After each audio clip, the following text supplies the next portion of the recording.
All right, good afternoon. Could I get your name, please? Hi, I'm Pamela Pingree. Pamela. Save 6 minutes Yeah, via pave it, Westbury Pam. Avenue.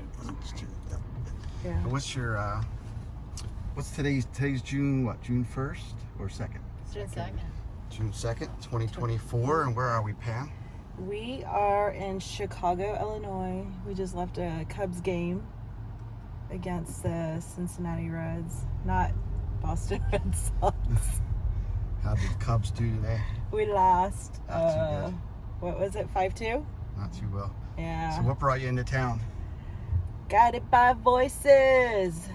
Yep. Yeah, I came into town to see them and staying here for a week, visiting friends and family and sightseeing Chicago. And how was the show? Amazing. They rocked. Yeah. It was awesome. Yeah. What's your favorite part?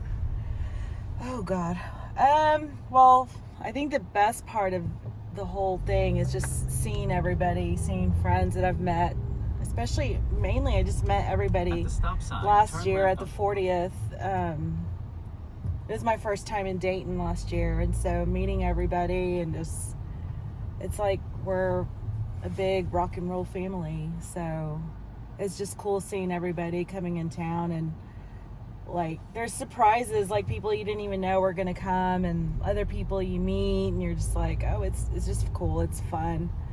And then, you know, of course, seeing the band and everybody singing along, and it's just magical. It's awesome. Yeah, so how did you get into GBV? In high school, long time ago, I had a girlfriend who introduced me to indie rock. My first, like, real indie rock album was Pavement, Slanted, and Enchanted, and I, like, was hooked. And then she started introducing me to other stuff, and then I started listening into like other bands, and then I remember she let me borrow B1000 on a cassette. And I was hooked. So, and then the first time I saw GBV was, I'm not sure the year, it was maybe like, it was late 90s. It was Cardinal. Okay, we don't stop here. What the heck? Cardinal opened up for them.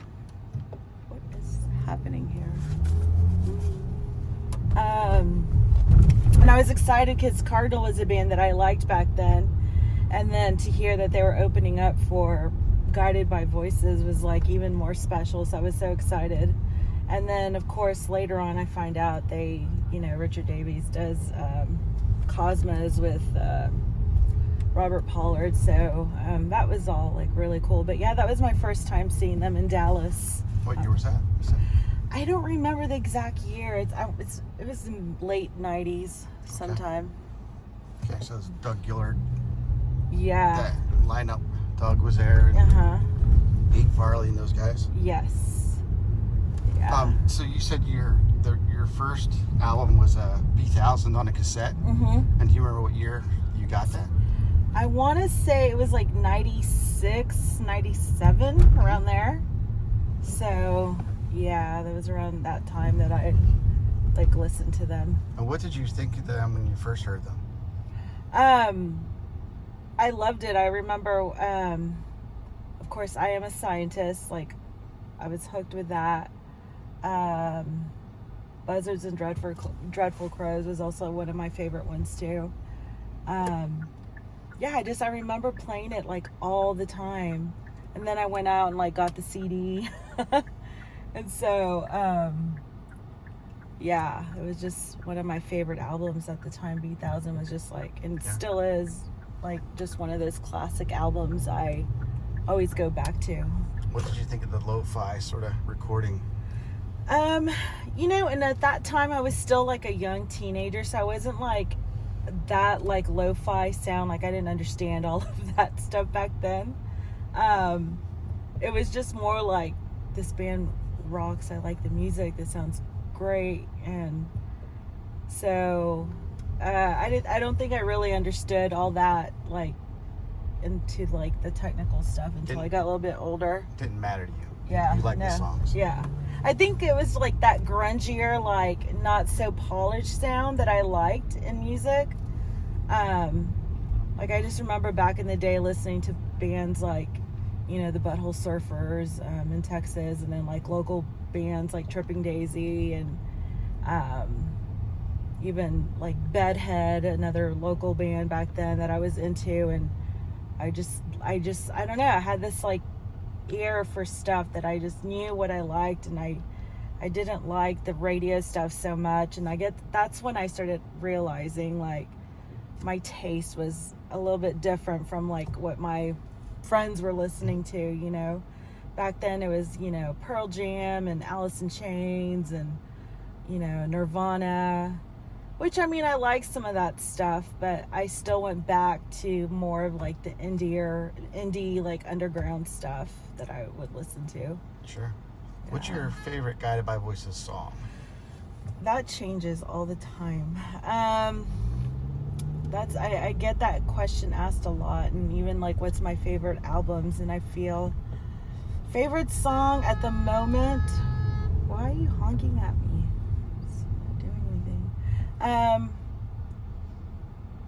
It would probably be Everyone Thinks I'm Rain Cloud. That's probably one of my favorites. I love Postal Blowfish. Old stuff I like is maybe like A Portrait Destroyed by Fire. Even weird ones like Soper Joe. Yeah, some of those. So everybody thinks I'm a Rain Cloud. Great song. Is there a certain lyric, or is there anything about it that?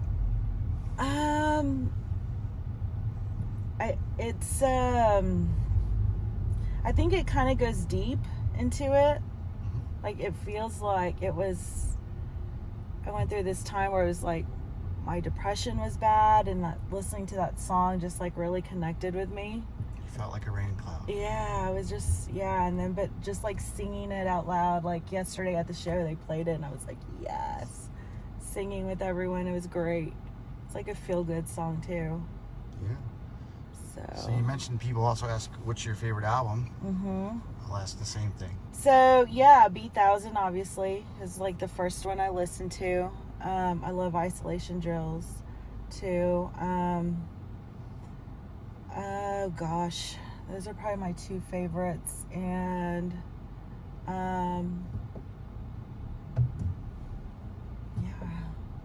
Do you have a favorite Guided by Voices lyric or Pollard lyric?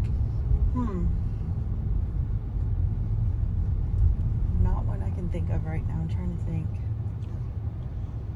Hot freaks. I remember one time one of my girlfriends and I, back like long time ago, it was like record store day, and we were outside. We both loved Guided by Voices, and we just both we're like singing Hot Freaks out loud to everybody, and like a few people like started singing along with us. It was fun. You've heard the story of them recording Hot Freaks, haven't you? So the story that I've heard is that they recorded it in Tobin Sprout's basement or something like that, and his wife was having a yard sale. And so people were coming up to the yard, and you'd hear out the basement, "Hot Freaks, Hot Freaks." That's kind of cool. I think I did hear about that. It's in one of the books, right? I think I read it in one of the books recently. Can't remember where I heard that story, but yeah, that's pretty funny. Yeah. What do you think of the newer stuff? Like, you know, the current lineup? I like it, and I love the new lineup. I think Kevin on drums is amazing. Great drummer. Yeah. Mark, of course, you know, brings a bit of youth to the group, and his energy is awesome. Is there a favorite album you have over the past, you know, from the current lineup? Maybe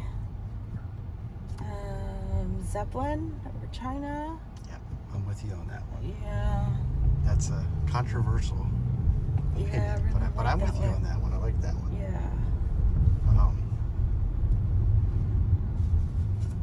trying to think what songs are on there. There is Einstein's Angel is one. Rally Boys. Is that one? Is that one? It's a good one. Transpiring Anathema. Future in Barcelona. Yeah, I love that one. I love that one. Is You Own the Night on that one? Could be. I don't know. Mm-hmm. It's all blur. So, how many times? When was the first time you saw GBB? I think you mentioned that earlier. Yeah, it was late like 90s? yeah, 90s, late 90s, and then so this is weird. So I saw them again. Let me think. It was maybe a couple years later, and it was maybe what tour was it? Was it Isolation Drills? It might have been Isolation Drills. I can't remember. But it wasn't like, so I wasn't like a hardcore fan back then. I loved them, and so if they would come to town, I'd go see them. But I wasn't like traveling, and doing all that stuff to go see them. And then I saw them at the 10-year, not the 10-year reunion, the reunion tour. I saw them then. And then there was another time I saw them. I can't remember. So the first time you saw them was that in Dallas? Mm-hmm. Your hometown? Yeah. Okay. Yeah. How many times do you know how many times you've seen them? No, so I think I guess they came to Dallas in 2022. And so I saw them there, saw them in Austin, and then I think that's when my obsession started, because then the following year is when I did the 40th, then I saw them in Atlanta, then I've come here, and then I'm seeing them I think 3 more times this year. So yeah, I kind of went through this, I stopped maybe after it was probably Isolation Drills was my last one I had bought, and then life happened. I got married, had a child, and my love of music kind of was put on pause for a while. And then just during COVID, I started talking to a friend who got me back into GBV, and he's just Bob's released 100 albums, and I was like, yeah, okay, whatever.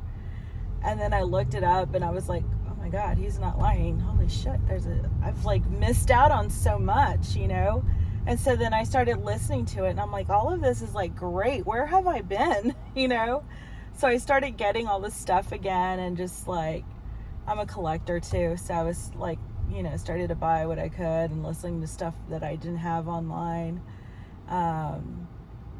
Yeah, and so now that's just now I'm traveling to see them, and I've met some really great people, through the Facebook, fan group and all that. So yeah, it's been pretty cool. Getting back to the lyrics, are there any lyrics that you misheard and then found out later it was something different, completely different than what you thought? When I was younger, I used to think Gold Star for Robot Boy was Don't Stop the Robot Boy. So that was back when I was first listening to it. Yeah. On the cassette or whatever, and the CD I had back in the day. And then when I was duh, the song's called Gold Star for Robot Boy, and I was singing Don't Stop the Robot Boy. So yeah, that's one of them. I'm sure I've had many. Is it Disarm the... Can you finish this sentence? Disarm the... Do you know that one? No, not Settlers, okay. Empty... wait. Disarm the... I usually say sexless. Is that... Yeah? Seems to be a commonly misheard lyric. Yeah. Sexless, set list is another one. Uh-huh. Yeah. How about Empty's Crushed and... Do you know that song? Sing it for me. I'm so bad at just lyrics Go that. Allison. We're not finishing it, but empty. Well, that's just 2 words. I am Quail and Quasar. Yeah. Picked you up on radar. Do my job each day. Do you know that song? Empty's crushed and...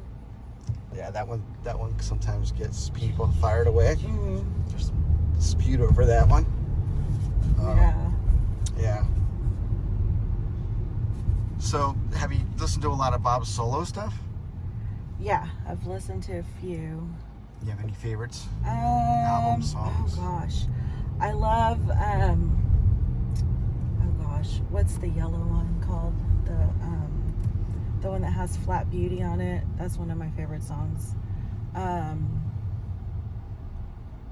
Is that Elephant Jokes? No. That's No, Elephant Jokes Not is... My Air Force. Okay. Yes. Oh, yeah. Yes. Yeah, I like that one. Any other side projects that you like? ESP Ohio? ESP Ohio is good. It's one of my favorite side pop songs. Yeah. I mean, I guess like Cub Scout Bowling Pins has been pretty good too. I like a lot of the songs on that. The last Circus Devils album I loved. Like, I played that on repeat for a long time. Like, I like some of their older stuff. I mean, it's good, but this last one I really loved it a lot. It's the one that came out in 2023. Like, yeah, I think so. what's the name of it? Do you remember? Squeeze the Needle. Squeeze the Needle. Mm-hmm. Yeah, that's a good one. That's a great one. Yeah. Yeah. Um, So, of course, Boston Spaceships. I never got to, like, I never saw him play with any of those other bands that he did. Because I know he did a few shows, right, with Boston Spaceships? Yeah, yep. No, I kind of missed that era myself. You know, like you said, you go in and out, and life kind of gets in the way. Mm-hmm. So, what does Guided by Voices mean to you? It's this like love of rock and roll that I have. It's I feel like rock and roll is like my religion.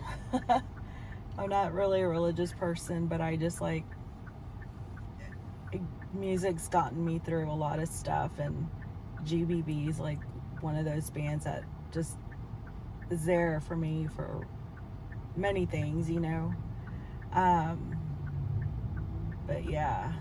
I definitely think there's a spiritual aspect to music, and For sure. when I talked to my good friend Chuck Papp, we talked about how certain lyrics just hit your soul. Mm-hmm. So there's absolutely a spiritual side to it, in my opinion. Mm-hmm. If you could say anything to Bob, what would be your message for Bob? Bob, thank you. I get so nervous. Like last night I saw him and I took a picture of him and I never know what to say. I'm just like, but like if I like had this like dinner or something with him where I could like sit down and just like talk with him, I don't know, I'd probably just say thank you and just talk to him about like what some of the songs did for me, and changed me, and maybe ask him, I don't know, I'm a school teacher too. Maybe I would ask him stuff about his days like teaching. That'd be pretty cool to see if like we related in any of those ways. Because he was a 4th grade teacher and I'm a 3rd grade teacher, so it was about like the same age group. So Cool. yeah. Any final thoughts, comments? What's up? You can just say it. Oh, you wanted to ask the first Matt. Who's the first Matt that you met in the GBV community? I think that was Resnick online. Yeah, Matt Resnick. And then, of course, I've met Stefanik. Gosh. Lots of Matts. Matt B. I don't know how to say his last name from last night. And then Barsh. Something Yeah. like that, yeah. And then Mark. No, that's Mark. Mark. Plenty of Matts. We're starting to get a lot of Adams. They're piling up too. Yeah, and of course the Julies too. There's 3 Julies. Yep. I'm friends with all 3 Julies. So, yeah. Well, cool. Well, thank you for your time. Yeah. Appreciate it. Thanks. Let's motor away. So rock on. We're not motoring very No, fast. we're stuck in traffic.